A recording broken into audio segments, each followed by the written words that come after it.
നമുക്കിന്ന് ഒരു ബീഫ് വിന്താലു ഉണ്ടാക്കാം. ഈ വിന്താലുവിന് വേണ്ടി നമുക്കിത് മുഴുത്തതായിട്ട് അരിഞ്ഞെടുക്കണം. 3/4 കിലോ ഇറച്ചിക്ക് എടുത്തിരിക്കുന്നത് ഈ ഒരു കഷണം മുരിങ്ങത്തൊലിയ. ഇത് തൊലി കളഞ്ഞ് ഇതിൻ്റെ തടിയും കളഞ്ഞ് എടുത്തിരിക്കുന്നതാണ്. 2 ടേബിൾ സ്പൂൺ പെരിഞ്ചീരകം, ഇത്രയും കറുവ, ഒരു 3-4 ഏലക്ക, 3-4 ഗ്രാമ്പ്. കടുക് മസ്റ്റാ, നിർബന്ധമായിട്ടും വേണേ.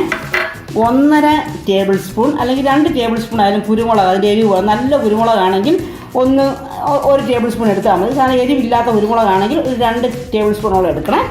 ഒരു ടീസ്പൂൺ ഉലുവ. ചൂടായ പാനിലേക്ക് ഇത് ആദ്യം കറുവ പൊട്ടിച്ചിട്ട് കൊടുക്കാം. പിന്നെ പെരിഞ്ചീരം ഇട്ട് കൊടുക്കാം, ഏലക്ക ഇട്ട് കൊടുക്കാം, ഗ്രാമ്പ് ഇട്ട് കൊടുക്കാം. അതിനുശേഷം നമ്മുടെ ഉലുവയും ഇട്ട് കൊടുക്കാം, കുരുമുളക് ഇട്ട് കൊടുക്കാം. ഇതൊന്ന് വഴന്ന് വരുമ്പം ഓഫാക്കിയിട്ട് കടുക് ഇട്ട് കൊടുത്താൽ മതി. അതുപോലെ തന്നെ കടുകാണെങ്കിൽ നിർബന്ധമായിട്ട് ചേർക്കണം. മുരിങ്ങത്തൊലി ഇട്ടാണ് പണ്ട് കാലത്ത് എല്ലാം ഈ വിന്താലി വെക്കുന്നതെന്ന് പറഞ്ഞാൽ തന്നെ മുരിങ്ങത്തൊലിയാണ് അതിൻ്റെ ഘടകം. അതുകൊണ്ട് മുരിങ്ങത്തൊലി ഉള്ളവർ അതും എടുക്കണം. കടുക് ഇട്ട് കൊടുക്കാം. കടുക് ഇട്ടിട്ട് തീ അങ്ങോട്ട് ഓഫാക്കിയത്. എന്നിട്ട് ഈ പാൻ തണുത്ത് വരുമ്പം അത് പാകമായിക്കോളും. അപ്പോൾ ഇത് നമുക്ക് മിക്സിയിലിട്ടൊന്ന് പൊടിച്ചെടുക്കാം. ഇതിലേക്ക് 2 ടേബിൾ സ്പൂൺ ഇഞ്ചി അരിഞ്ഞിട്ട് കൊടുക്കാം. 1 തുടം വെളുത്തുള്ളി, കാശ്മീരി ചില്ലിയും സാധാരണ ചില്ലിയും കൂടെ സമം ഉണങ്ങി പൊടിച്ചതാണ് ഇടുന്നത്. അതുകൊണ്ട് ഞാനൊരു 3 ടേബിൾ സ്പൂണാണ് ചില്ലി പൗഡർ ചേർക്കുന്നത്. 1 ടേബിൾ സ്പൂൺ മല്ലിപ്പൊടി, 1 ടീസ്പൂൺ മഞ്ഞൾപ്പൊടി, 4 ടേബിൾ സ്പൂൺ വിനാഗിരി, ഒരു 3 ടേബിൾ സ്പൂൺ വെള്ളം നരച്ചെടുക്കാം. മുരിങ്ങത്തൊലി നമുക്കങ്ങോട്ട് കണ്ടിച്ചിട്ട് കൊടുക്കാം. ഇതെല്ലാം കൂടിയിട്ട് നന്നായിട്ട് നരയ്ക്കാം. നന്നായിട്ട് അരച്ചെടുത്തിട്ടുണ്ട്. കുക്കർ അടുപ്പത്ത് വെച്ച് ഞാനൊരു 4 ടേബിൾ സ്പൂൺ വെളിച്ചെണ്ണ ഒഴിച്ചു കൊടുത്തിട്ടുണ്ട്. 3 മീഡിയം സൈസ് സബോള കുക്കറിലേക്കിട്ട് വാട്ടാം. ആവശ്യത്തിന് ഉപ്പിട്ട് കൊടുക്കാം. കരിവേപ്പില ഇട്ട് കൊടുക്കാവേ. അരച്ച് വെച്ചിരിക്കുന്ന അരപ്പിട്ട് നന്നായിട്ടൊന്ന് വഴറ്റാം.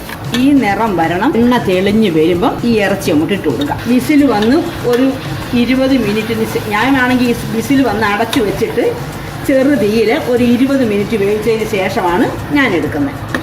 അത് നിങ്ങളുടെയൊക്കെ ഓരോരുത്തരുടെ ഗ്യാസിൻ്റെ തീയും കുക്കറിൻ്റെ ഇതൊക്കെ അനുസരിച്ച് അത് ചെയ്തോണം. 20 മിനിറ്റ് കഴിഞ്ഞ് ഞാൻ ആ കുക്കർ തുറന്ന് നോക്കിയിട്ടുണ്ട്. നന്നായിട്ട് വെന്ത് വന്നിട്ടുണ്ട്. ഇതിന് ഉണ്ടോ വെള്ളം ഒട്ടും വെക്കാതെ വേവിച്ചിട്ടും കൂടെ ഇങ്ങനെ വന്നിരിക്കുന്നുണ്ട്. അതുകൊണ്ട് കുക്കറിൽ വെക്കുമ്പോൾ ഒരു അല്പം പോലും വെള്ളം ഒഴിക്കാതെ വെക്കണം. പിന്നെ ഇത്രയും ഗ്രേവി മതി, ഗ്രേവി ആയിട്ടിരിക്കണം. അതായത് നമ്മുടെ ബീഫ് റോസ്റ്റ് പോലെ ആവല്ലേ, ഇങ്ങനെ ഇത്രയും ഗ്രേവി ആയിരിക്കണം. അതുപോലെ തന്നെ ഈ വിന്താലു എന്ന് പറയുന്നത് വെക്കുന്ന അന്നല്ല കഴിക്കുന്നത്.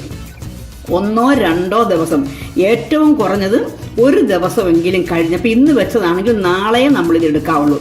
അതുപോലെ തന്നെ 2 ദിവസം കഴിഞ്ഞെടുത്താൽ വളരെ ടേസ്റ്റ് ആയിരിക്കും. ഞത്തിനും ഇടിയപ്പത്തിനും ചപ്പാത്തിക്കും അതുപോലെ തന്നെ ചോറിനും ഒക്കെ കറിയായിട്ട് നമുക്കിത് ഉപയോഗിക്കാം.